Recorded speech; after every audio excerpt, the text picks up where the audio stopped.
Hello everyone, Shri गणेशाय नमः। श्री जानकी वल्लभाय नमः। श्री रामचरितमानस सुंदरकांड का पाठ संपूर्ण हिंदी में अर्थ सहित। जय जय सिया राम, जय हो हनुमान जी महाराज की। दोहा।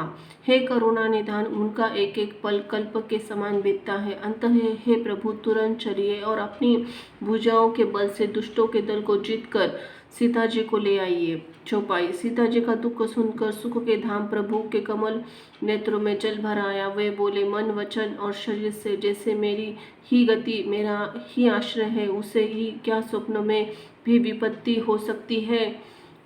हनुमान जी ने कहा, हे प्रभु, विपत्ति तो नहीं तभी है, विपत्ति तो वही है जब आपका भजन स्मरण न हो। हे प्रभु, राक्षसों की बात ही कितनी है, आप शत्रुओं को जीतकर जानकी जी को ले आवेंगे। भगवान ने कहा, हे हनुमान, सुन, तेरे समान मेरा उपकारी देवता, मनुष्य अथवा मुनि कोई भी शरीरधारी नहीं है। मैं तेरा प्रत्युपकार, बदले में तेरा उपकार तो क्या करूं। मेरा मन भी तेरे सामने नहीं हो सकता। हे पुत्र, सुन, मैंने मन में खूब विचार करके देख लिया कि मैं तुझसे ऊरून नहीं हो सकता। देवताओं के रक्षक प्रभु बार बार हनुमान जी को देख रहे हैं। नेत्रों में प्रेमाश्रु का जल भर रहा है। शरीर अत्यंत पुलकित और शरीर अत्यंत पुलकित हो रहा है।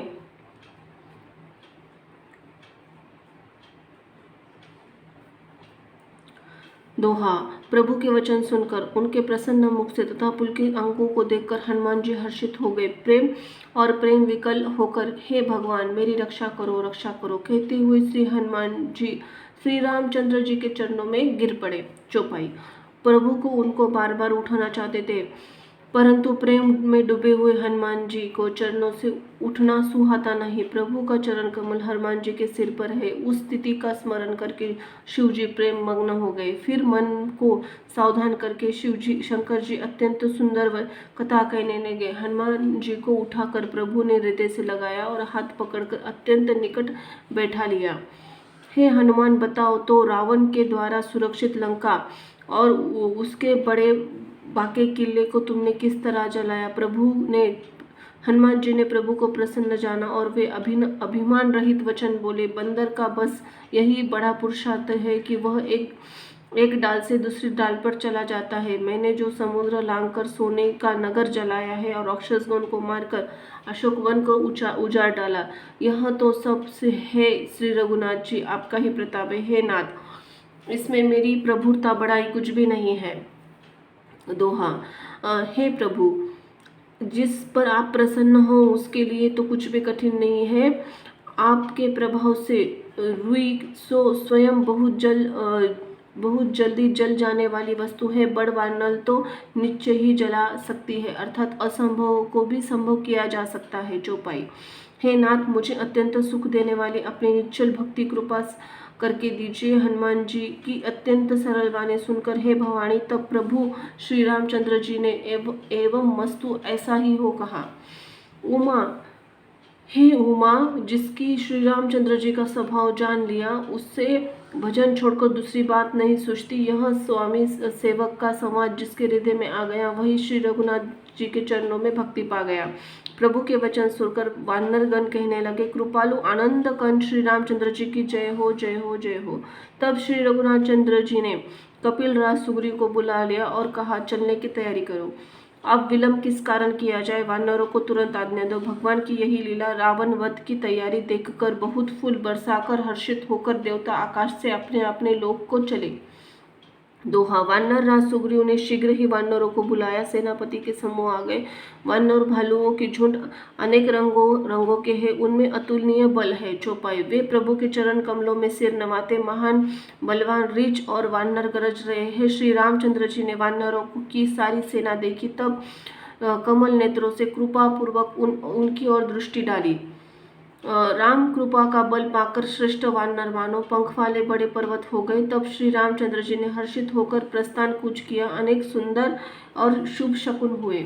जिनकी कीर्ति सब मंगलों से पूर्ण है, उनके प्रस्थान के समय शुभ शकुन होना यह नीति है। लीला मर्यादा। प्रभु का प्रस्थान जानकी जी ने भी जान लिया। उनके बाएं अंग फड़क फड़क कर मानो कह देते हैं, श्री रामचंद्र जी आ रहे हैं। जानकी जी को जो शकुन हो रहे थे वही रावण के लिए अपशकुन हो गए। सेना चली, उसका वर्णन कौन कर सकता है। असंख्य वानर भालू गर्जना कर रहे हैं। नख की जिनके शस्त्र है वे इच्छानुसार सर्वत्र ही बेरोक टोक चलने वाले रीछ वानर पर्वतों के और वृक्षों पर धारण किए अन्य कोई मार्ग से और कोई पृथ्वी पर चले आ रहे हैं। वे सिंह के समान गर्जना कर रहे हैं। उनके चलने और गरजने से दिशाओं हाथी विचलित होकर चिगाड़ रहे हैं। छंद। दिशाओं के हाथी चिगाड़ने लगे, पृथ्वी डोलने लगी, पर्वत चंचल होकर कांपने लगे, समुद्र खलबला उठे, गंधर्व देवता मुनि नाग किन्नर सब के सब मन में हर्षित हुए। अब हमारे दुख टल गए। अनेकों करोड़ों भयानक वानर योद्धा कटा कटा रहे हैं और करोड़ों ही दौड़ रहे हैं। प्रबल प्रताप कौशल नाद श्री रघुनाथ जी की जय हो ऐसा पुकारती है वे उनके गुण समूह को गा रहे हैं। उदार परम श्रेष्ठ महान सरपराज शेषनाग जी भी सेना का बोझ नहीं सह सकते। वे बार बार मोहित हो जाते हैं, घबरा जाते हैं, पुनः पुनः कश्यप की कठोर पीठ को दांतों से पकड़ते हैं। ऐसा करते हैं अर्थात बार बार दांतों को गड़ाकर कश्यप की पीठ पर लकीर सी खींचते हुए वे कैसे शोभा दे रहे हैं, मानो श्री रामचंद्र जी की सुंदर प्रस्थान यात्रा को परम सुहानी जानकर उसकी अचल पवित्र कथा को सर्प राज शेषी कश्यप की पीठ पर लिख रहे हो। दोहा। इस प्रकार कृपा निधान श्री रामचंद्र जी समुद्र तट पर जा उतरे। अनेकों रीछ और वानर वहां जहां तहां फल खाने लगे। चौपाई। वहां लंका में जब हनुमान जी को लंका जलाकर आ गए तब से राक्षस भयभीत रहने लगे। अपने अपने घरों में सब विचार करते हैं अब राक्षस कुल की रक्षा का कोई उपाय नहीं। जिनके दूत का बल का वर्णन नहीं किया जा सकता उसके स्वयं नगर में आने पर कौन भलाई है। हम लोगों की तो बड़ी बुरी दशा होगी। दूतियों के नगरवासियों के वचन सुनकर मंदोदरी भी बहुत व्याकुल हो गई। वह एकांत में हाथ जोड़कर प्रति रावण के चरणों में लगी और नीतिरस पगी हुई वाणी बोली, हे प्रियतम, श्री हरि का विरोध छोड़ दीजिए, मेरे कहने को ही अत्यंत हितकर जानकर हृदय में धारण कीजिए। जिनके दूत की करनी का विचार करते ही स्मरण आते राक्षसों के स्त्रियों के गर्भ गिर जाते हैं। हे प्यारे स्वामी, यदि मैं भला चाहते हैं तो अपने मंत्रियों को बुलाकर उसके साथ ही उनकी स्त्री को भेज दीजिए। सीता अपने कुल रूपी कमलों को वन रूपी देने वाली जोड़ों के रात्रि के समान आई है।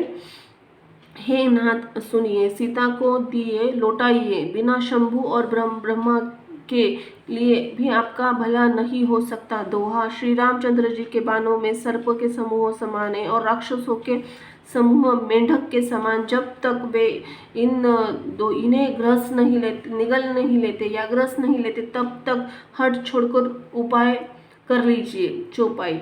मूर्ख और जगत प्रसिद्ध अभिमानी रावण कानों की ये वाणी सुनकर खूब हंसा और बोला, स्त्रियों का स्वभाव सचमुच बहुत डरपोक होता है, मंगल में भी भय करती है। तुम्हारा मन हृदय से बहुत कच्चा और कमजोर है। यदि वानरों की सेना आवेगी तब बेचारे राक्षस उन्हें खाकर अपना जीवन निर्वाह करेंगे। लोकपाल भी जिससे डर के कांपते हैं उसकी स्त्री डरती हो, यह बड़ी हंसी की बात है। रावण ने ऐसा कहकर हंसकर उसे हृदय से लगा लिया और ममता बढ़ाकर अधिक स्नेहवश दर्शाकर वह सभा में चला गया। मंदोदरी के हृदय में चिंता लगी कि पति पर विधाता प्रतिकूल हो गए। जो ही वह सभा में जाकर बैठा उसने एक खबर पाई, शत्रु की सारी सेना समुद्र के उस पार आ गई है। उसने मंत्रियों से पूछा कि उचित सलाह कहिए, अब क्या करना चाहिए। तब सब हंसे और बोले कि चुप किए रहिए, इसमें ही सलाह की कौन सी बात है। अपने देवताओं और राक्षसों को जीत लिया तब हम कुछ श्रम नहीं हुआ, फिर मनुष्य और वानर किस गिनती में है। दोहा। मंत्री, वैद्य, गुरु ये तीन आदि अप्रसन्नता, भय और या लाभ की आशा से हित की बात न कहकर प्रिय बोलते हैं। ठकुर सुहाती कहने लगे तो क्रमशः राज्य, शरीर और धर्म इन तीनों का शीघ्र ही नाश हो जाता है। चौपाई। रावण के लिए बड़ी संहिता संयोग से आ बनी है। मंत्री ने सुनाकर मुंह पर स्तुति करते इसी समय अवसर जानकर विभीषण आए। उन्होंने बड़े भाई के चरणों में सिर नवाया, फिर से सिर नवाकर अपने आसन पर बैठ गए और आज्ञा पाकर वचन बोले, हे कृपालु, अब आपने मुझसे बात राय पूछी है तो हे तात, मैं अपनी बुद्धि के अनुसार आपके हित की बात कहता हूँ। जो मनुष्य अपना कल्याण, सुंदर यश, सुबुद्धि, शुभ गति और नाना प्रकार के सुख चाहता है, वह हे स्वामी पर स्त्री के ललाट का चौथ के चंद्रमा चांद की तरह त्याग दे। अर्थात जो लोग चौथ के चंद्रमा को नहीं देखते, उसी प्रकार पर स्त्री का मुख न देखे।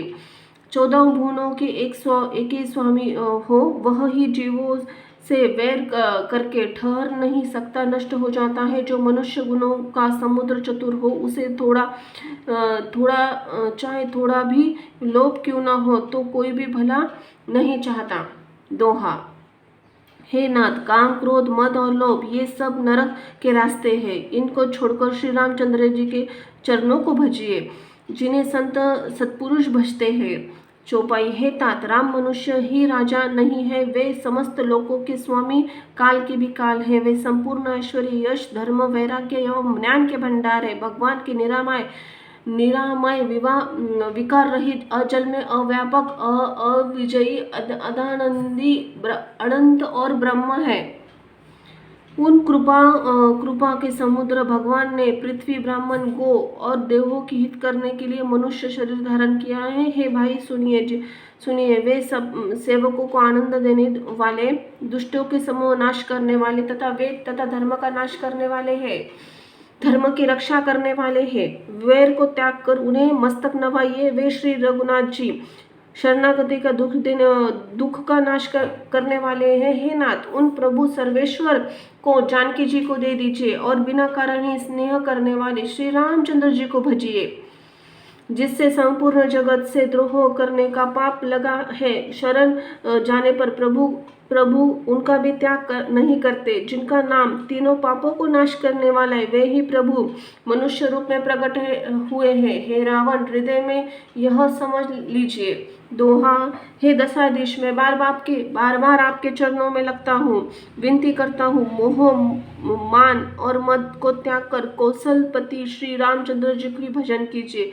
हे मुनि पुलस्त जी ने अपने शिष्य का यह बात कहला भजी है। हे तात, सुंदर अवसर पाकर मैंने तुरंत ही वह बात प्रभु आपसे कह दी है। चौपाई, मालवान नाम का एक बहुत ही सुंदर मंत्री था। उसने विभीषण के वचन सुनकर बहुत सुख माना और कहा, तात, आपके छोटे भाई विभूषण नीति के भूषण रूप में धारण करने वाले अर्थात नीतिमान है। हे विभीषण, जो कुछ कह रहे उसे हृदय में धारण कर लीजिए।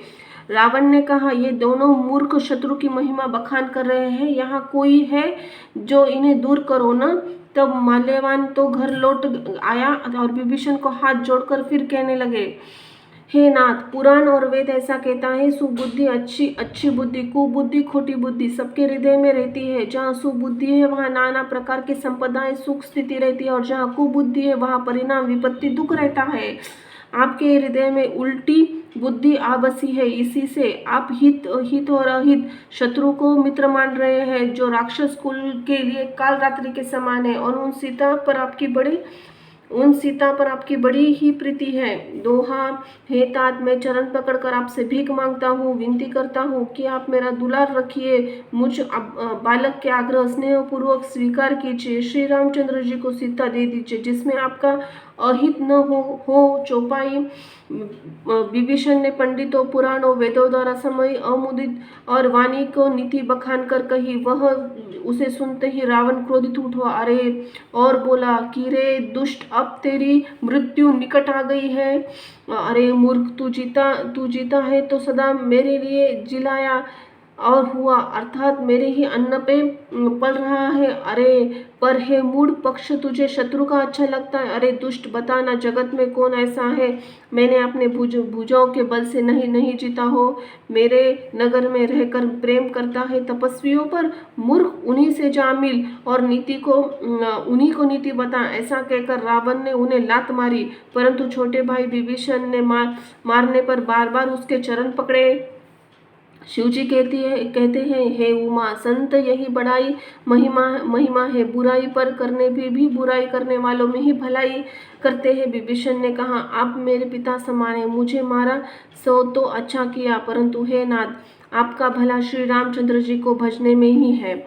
इतना कहकर विभीषण ने अपने मंत्रियों को साथ लेकर आकाश मार्ग में गए। सबको सुनाकर वे ऐसा कहने लगे, दोहा, श्री रामचंद्र सत्य संकल्प सर्व सामर्थ्य प्रभु है, और हे रावण, तुम्हारी सभा काल के वंश है। अंतः में अब श्री रघुवीर के शरण में जाता हूँ, मुझे दोष न देना। चौपाई। ऐसा कहकर विभीषण जो ही चले त्यों ही सब राक्षस आयुहीन हो गए, उनकी मृत्यु निश्चित हो गई। शिव जी कहते, हे भवानी, साधु का अपमान तुरंत ही संपूर्ण कल्याण हानि का नाश कर देता है। रावण ने जिस क्षण विभीषण को त्यागा, उसी क्षण वह अभागा वैभव ऐश्वर्यहीन हो गया। विभीषण हर्षित होकर मन में अनोख मनोरथ करते हुए श्री रघुनाथ जी के पास चले। वे सोचते जाते, मैं जाकर भगवान के कोमल लाल वर्ण सुंदर चरण कमलों के दर्शन करूंगा, जो सेवकों को सुख देने वाले हैं। जिन चरणों का स्पर्श पाकर ऋषि पत्नी अहिल्या तर गई, और जो दंडक वन को पवित्र करने वाले हैं। जिन चरणों की जानकी जी ने हृदय में धारण कर रखा है, वे कपट मुर्ग के साथ पृथ्वी पर उसे पकड़ने के साथ दौड़े थे। जो चरण कमल साक्षात शिव जी के हृदय में रूपी सरोवर में विराजते, मेरा हो भाग्य कि मैं उन्हें आज जाके देखूंगा। दोहा, जिन चरणों की पादुका में भरत जी ने अपना मन लगा रखा है, आहा आहा, आज मैं उन्हीं चरणों कमलों को अभी इन नेत्रों में जाकर देखूंगा। चौपाई। इस प्रकार प्रेम सहित विचार करते हुए शीघ्र ही समुद्र के पार जिधर श्री रामचंद्र जी की सेना थी आ गई। वानरों ने विभीषण को आते हुए देखा तो उन्होंने जाना कि शत्रु का कोई खास दूत है।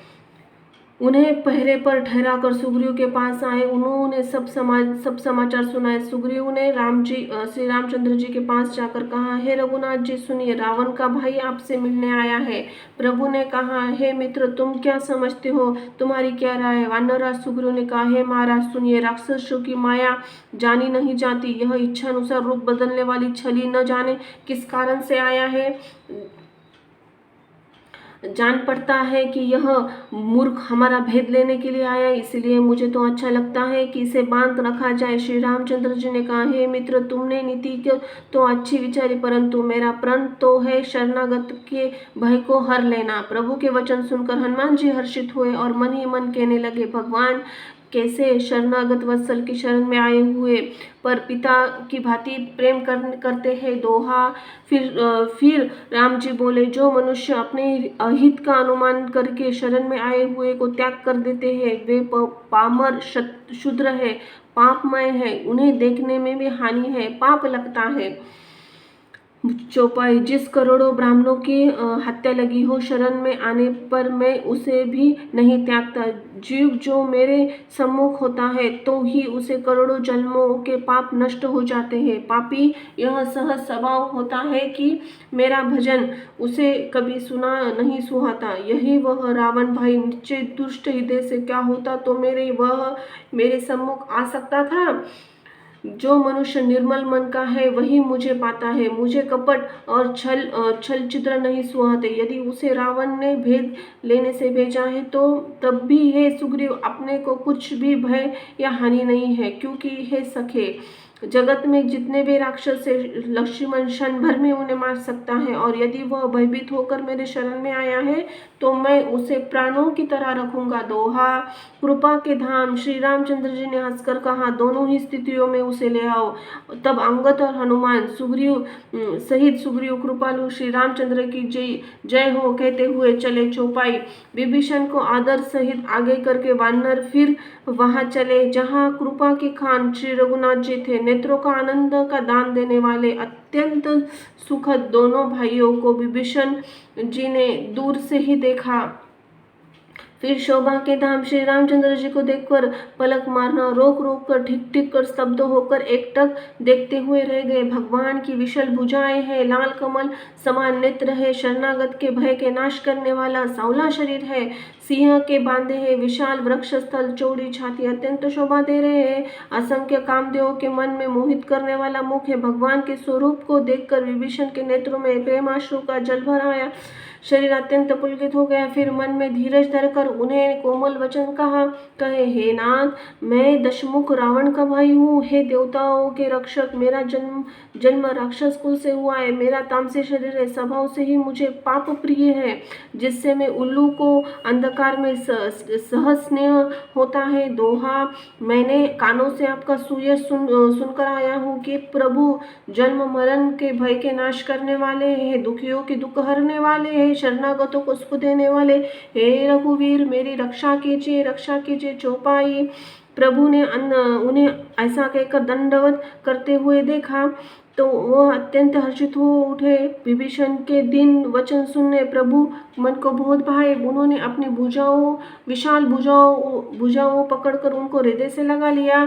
छोटे भाई विभीषण लक्ष्मण जी सहित उन्हें गले मिलाकर उन्होंने फिर अपने पास बैठाकर श्री रामचंद्र जी भक्तों को भय हरने वाले वचन बोले, हे लंकेश, परिवार सहित अपनी कुशल कहो। तुम्हारा निवास बहुत बुरी जगह पर है, दिन रात दुष्टों की मंडली बसते हैं। ऐसे दशाओं में हे सके, तुम्हारा धर्म किस प्रकार निभता है। मैं तुम्हारी सब रीति आचार विचार जानता हूँ। तुम अत्यंत नीति निपुण हो, तुम्हें अनीति नहीं सुहाती। हे तात, मैं नरक में रहना वरन अच्छा है, परंतु विधाता दुष्ट संग कभी न दे। विभीषण ने कहा, हे रघुनाथ जी, आपके चरणों में के दर्शन कुशल से हूँ, जो आपका सेवक जानकर मुझ पर दया कीजिए। दया की है। जय जय सिया राम की जय हो, हनुमान जी महाराज की जय हो, लक्ष्मण महाराज की। धन्यवाद।